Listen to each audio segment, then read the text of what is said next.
Salaar young rebel star Prabhas, sensational director Prashanth Neel కాంబోలో వచ్చిన చిత్రం. డిసెంబర్ 22న వరల్డ్ వైడ్గా విడుదలైన ఈ మూవీ బ్లాక్ బస్టర్ హిట్ను సొంతం చేసుకుంది. భారీ వసూళ్లను సైతం సాధించింది. ప్రభాస్ను ఎలా చూడాలని ఫ్యాన్స్ భావించారో అంతకు మించి చూపించాడు ప్రశాంత్ నీల్. కేజీఎఫ్ డైరెక్టర్ ప్రశాంత్ నీల్ ప్రభాస్లో ఉన్న యాక్షన్ యాంగిల్ను గట్టిగా వాడుకొని అదే రేంజ్లో గట్టి హిట్ కొట్టాడు. డార్లింగ్ దెబ్బకు ఇండియన్ బాక్స్ ఆఫీస్ రికార్డులు షేక్ అయ్యాయి. వరల్డ్ వైడ్గా దాదాపు 700 కోట్లకు పైగా కలెక్షన్లను కొల్లగొట్టింది సలార్.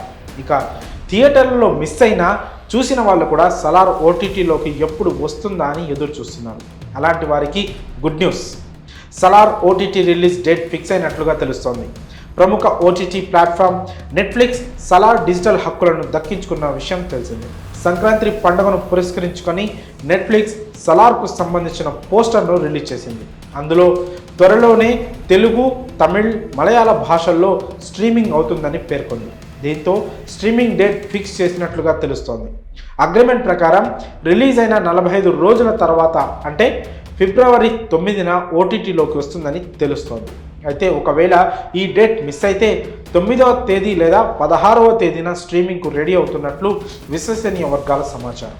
అయితే మరో వారంలో డేట్పై ప్రకటన అధికారికంగా వెలువడే అవకాశాలు కనిపిస్తున్నాయి. మరి సలార్ ఓటీటీ స్ట్రీమింగ్ కోసం ఎంతమంది ఎదురు చూస్తున్నారో మీ అభిప్రాయాలను కామెంట్స్ రూపంలో తెలియజేయండి.